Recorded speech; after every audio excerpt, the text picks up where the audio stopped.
What's up, everybody? This is Carl from Techful Goodies, and today we are looking at this. Yeah, it's a little bit difficult to tell what it is from the front of the box, but this is a portable monitor. Not any portable monitor. Again, what I had mentioned to you in the past is that when I try to do these reviews, I try to find something that's out of the norm, something that's a little unique so that you can see something that you don't see on a daily basis. Now, the reason that this is unique actually is two reasons. One is it has an 18.5-inch portable monitor. Typically in portable monitors, you'll see something like a 13-inch, 14, 15. This is an 18-inch portable monitor. It is still 1080p, but when it comes to playing your Xbox, your PS4, Switch, iPad, computer, that 1080p on that size of a monitor will work really well. The other thing that's cool about it is that it is a 100 hertz refresh rate. If you're not familiar with what the refresh rate is and why it's important, it's basically your monitor's frame rate, right? So if you're playing a game in 30 frames per second and you want to lock your monitor to that 30 frames per second, then you would change your refresh rate to 30 hertz. Now, with 100 hertz, that means you can run up to 100 frames per second, and the monitor will continue to sync with that frame rate without any screen tearing. I don't know if you've seen screen tearing before, but if you're playing a game and you turn quickly, you'll see a line go down the monitor from the top to the bottom, and that usually is caused with a higher frame rate and a lower refresh rate on your monitor. Anyway, let's go ahead and open this sucker up and give it a try and just take a look at it. And again, I just thought this was unique because it is really affordable, and being 18.5 inches is just huge compared to, I mean, that's almost a standard size on a monitor. I mean, a lot of times on a monitor, you'll get 24-inch monitor, but this is 18.5. So having this as a portable monitor to put in your bag, it'll still fit in your bag, but it'll give you that larger screen. Especially if you are sight deprived like this guy, having a little bit bigger screen is very nice. So again, in the box, we have the monitor itself. I will unwrap it and show you how thin it is and then show you some of the features. Also in the box here, they do give you all the cords that you're going to need. One of the things with, and I've talked about this so many times, but I continue to repeat it, is one of the things with these portable monitors is that they do give a USB-C cable. So a USB-C cable with a portable monitor requires a full-featured USB-C port. That means that that USB-C port is capable of putting out video signal, whereas like on the back of my PC, I only have a USB-C 3.0 port without that full feature ability. How you can tell if yours is full featured is you can, look at the specs of the computer, but usually on the side of the USB-C port on your computer, it will have like a little lightning or a little symbol that shows you that it is full featured. And if that's the case, all you need is one cable to be able to hook up this monitor. If you want to hook it up through HDMI, you can also do that. This is basically regular HDMI to a either mini or micro HDMI. That's going to be on the side of the machine. So you can come out of the HDMI like on your laptop and into the monitor itself. But with that, HDMI does not carry enough power to power a portable monitor. If you just hook up the HDMI cable, you're going to get a black screen and you're not going to see anything. One of the things that they do, which I think is cool, is that they give you a small little USB-C power brick, okay? So this power brick is a travel power brick. The plugs do go in and out, and it is USB-C.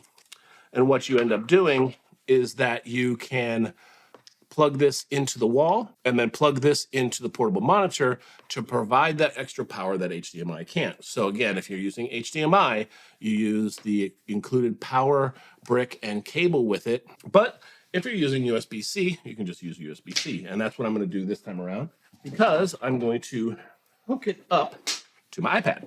So let's take a look at what you're here for and not just a bunch of cables.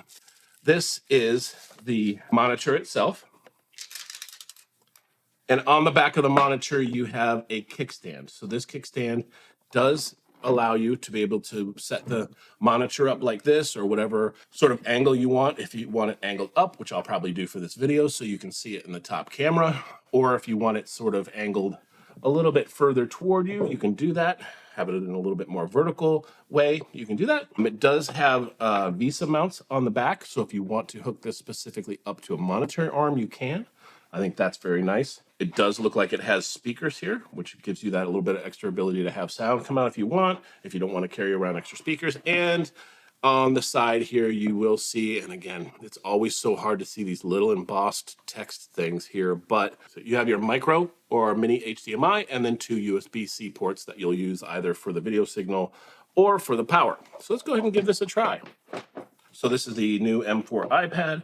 I will go ahead and adjust this on the screen here so you can see it as best as possible. And I will plug one side of the USB-C into the iPad and the other side into the back. So once that's connected, it's going to tell you that Stage Manager with an external display is set up. And one thing you're going to want to do right away is come in and on the back, again, on the back here, you do have your standard buttons for input and your menu system. There is also a headphone jack if you want to use that. I'm going to go ahead and turn the brightness up on this. So now we're good to go. We're all hooked up and you can see the size difference, right? So this is a 13-inch iPad and this is an 18.5-inch portable monitor. And the monitor is 16:9 where the iPad is not. When I'm showing it in a screen mirroring mode, you have the black bars on the side. But instead of screen mirroring, you change it over to Stage Manager. Now you have the external monitor that takes up the full entirety of the screen. Now, one of the things to note is that this upper one is not an OLED screen, okay? This is an OLED screen, so if you're interested in understanding the difference between OLED and not, you can kind of see the difference in the brightness between the two. And obviously, like any app, you can basically take it and move the app up to the other display so that you have your Stage Manager working. And if you had a mouse and a keyboard, then you can use this basically as a productivity setup. So now what I want to do is also take my Dell tablet, which is a Windows PC, to give you an idea of using a Windows device with it. So again, this is my Dell tablet, and you'll definitely notice that from the top-down view, the Dell tablet is not as bright and vibrant as the OLED screen. I didn't want you to get the impression that this screen does not look nice, because it does, but compared to like an OLED screen, there's just no comparison to it, just a normal screen. So again, you're seeing the black bars on the side, but it's because I don't have the display properties set up. And I'm going to go ahead and choose to extend the displays. And now you can see that this is using the full resolution. I'm going to keep the changes. Now, one of the things you can do is if you look at, I have the standard display selected right here. And if I scroll down, I can go to my advanced display settings, and this is Windows 11. And if I pop this up, you'll see it actually has a 60 hertz and a 40 hertz refresh rate. Now that's my main screen on the tablet here. But if we hop back over to screen number 2, do the exact same thing, we can then pop up this menu and you'll see that it has 59, 60, and then 100 hertz refresh rate. So I'm going to go ahead and keep that. So now I have the appropriate refresh rate on this monitor. Things will display faster. So if I want to play games on this monitor, I can, and it'll have a lot higher refresh rate. So if I go ahead and move this over to the other screen here, one of the things that you'll notice is that this does have HDR support. So if I click in here, even though it doesn't say HDR for games and stuff, it does have HDR video streaming, and that's turned on. And that's another sort of powerful feature about this portable monitor in particular, is that it does have HDR capabilities for when you're watching videos. So basically HDR will sort of adjust your screen based on what's showing on the screen. So if it is a darker screen, it'll maybe brighten it up a little bit, or if you have a really bright sun in the background, it won't wash out like the clouds and stuff that you're seeing here. But all in all, when it comes to portable monitors, like I said, there are so many. I mean, it's like the new hotness, right? Everyone has these portable monitors that they're wanting to sell. You can buy more portable monitors for, $70, but it's just going to be a 13-inch 1080p, no HDR, regular plain old refresh rate, and that's why I'm bringing this to show you guys. This is an awesome display that I'm most definitely going to use. I might go ahead and use the VESA mount in the back to kind of put it up with some of my other monitors. Maybe I need to have 13 monitors across the wall back here. Who knows? Anyway, again, this is the FRUNSI 18.5 portable monitor. Thanks to them for sending this over for me to be able to share with you.